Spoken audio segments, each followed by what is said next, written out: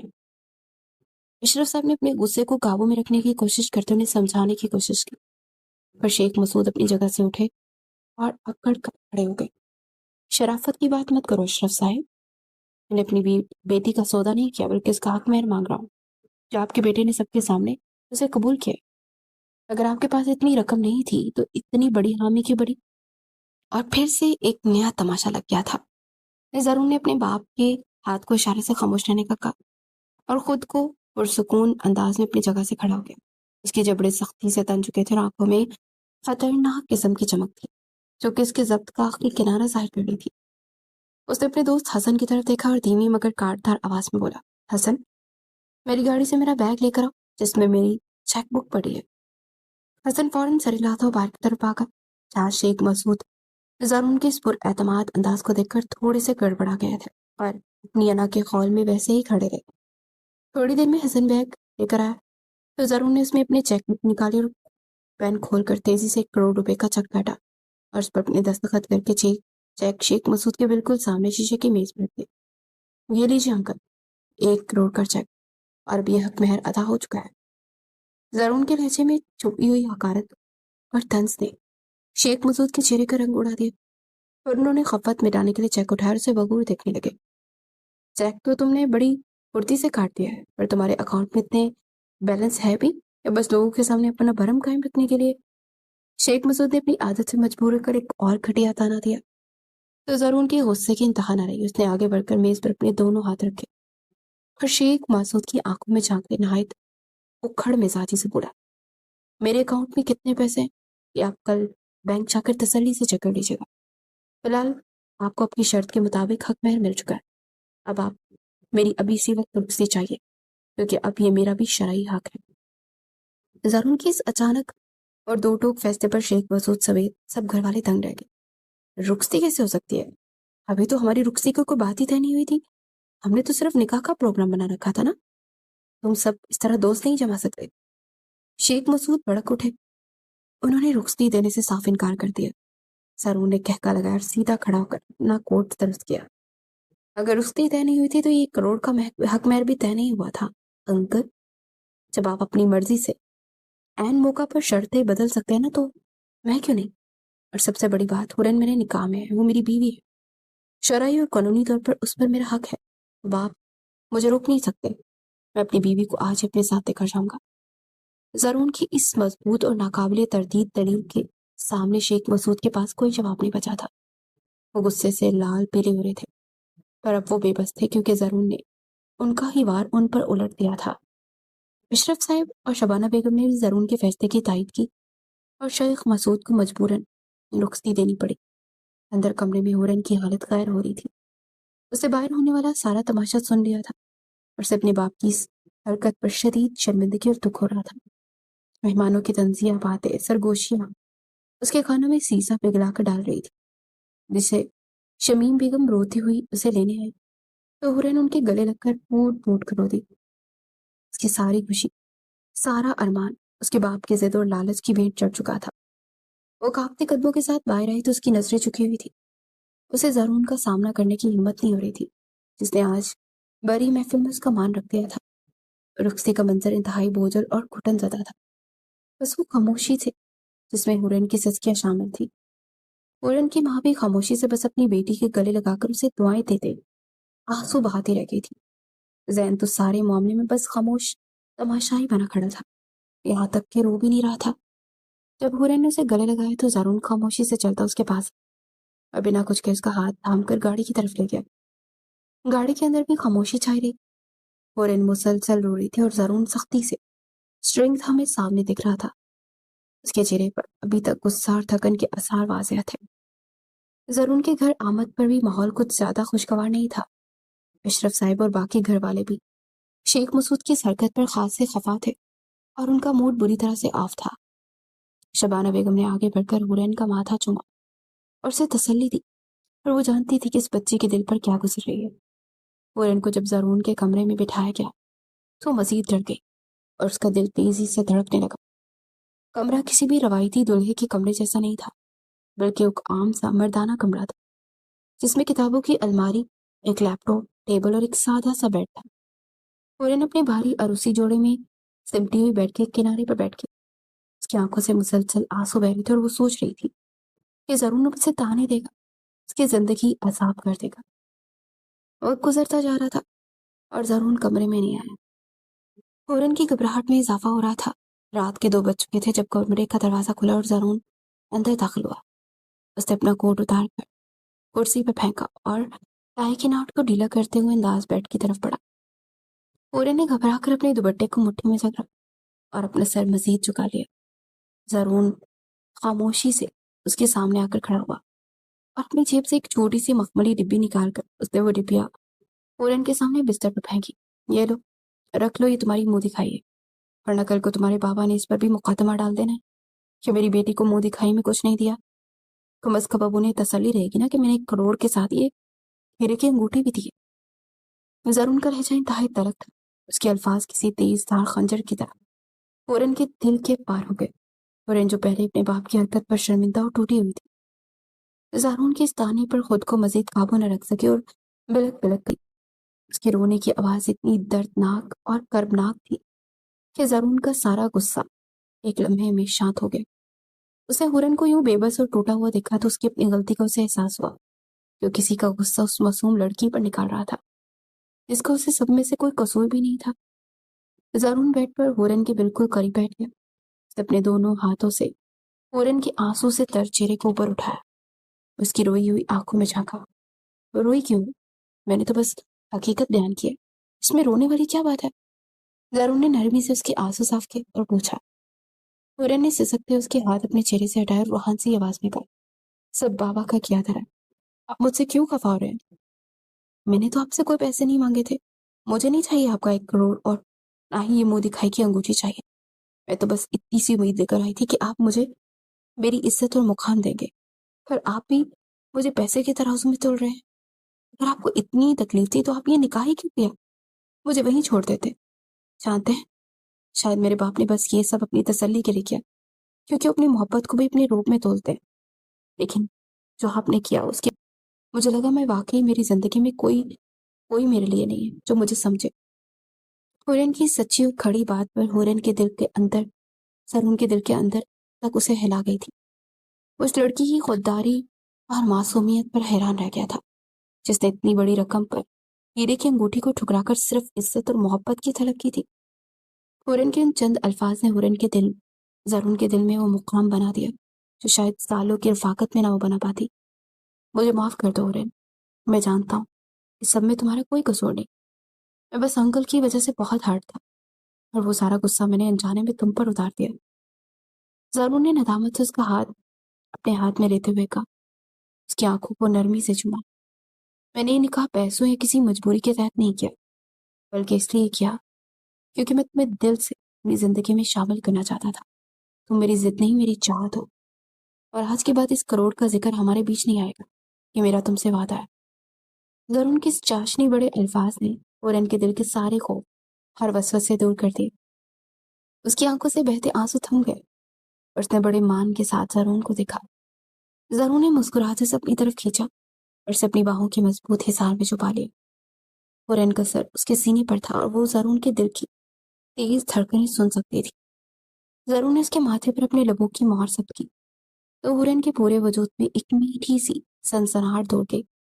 اس رات ان کے بیچ کے سارے گلے شکوے دور ہو گئے اور اس سادہ سے کمرے میں ایک انوکھی سی حدت اور محبت نے ڈیرے ڈال لیے، جہاں صرف دو دلوں کی دھڑکنیں اور ان کی قربت کی خاموش زبان تھی جو ایک دوسرے کو اپنے حصار میں قید کر رہی تھی۔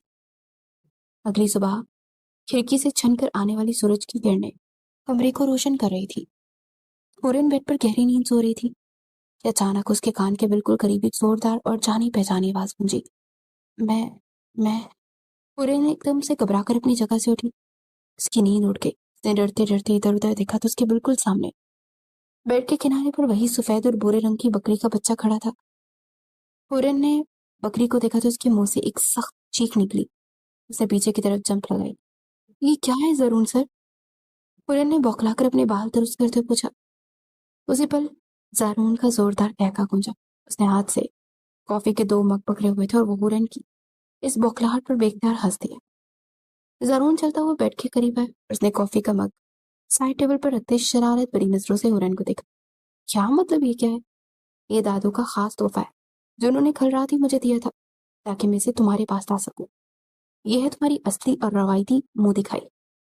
زرون نے مسکراتے ہوئے بکری کے بچے کو سر پر ہاتھ پھیرا تو ہورن نے حیرت اور خفگی سے اسے دیکھا۔ اور میں اس منہ دکھائی کا کیا کروں گی؟ ہورن نے منہ بناتے ہوئے کہا تو زرون نے آگے بڑھ کر اس کا چہرہ اپنے ہاتھوں میں لیا اور اس کی آنکھوں میں جھانکتے بے پناہ محبت سے بولا، تم اس منہ دکھائی کو سنبھال کے رکھنا کیونکہ اس کی وجہ سے تم میرے دل میں اتر گئی ہو۔ زرون کی ان محبت بھرے الفاظ اور شرارتی انداز نے ہورن کے چہرے پر ایک خوبصورت سی سرخی بکھیر دی۔ اس نے مسکراتے ہوئے اپنا چہرہ زرون کے سینے میں چھپا لیا جبکہ بکری کا بچہ اب بھی میں کرتا ان کی اس خوبصورت صبح کا گواہ بن رہا تھا۔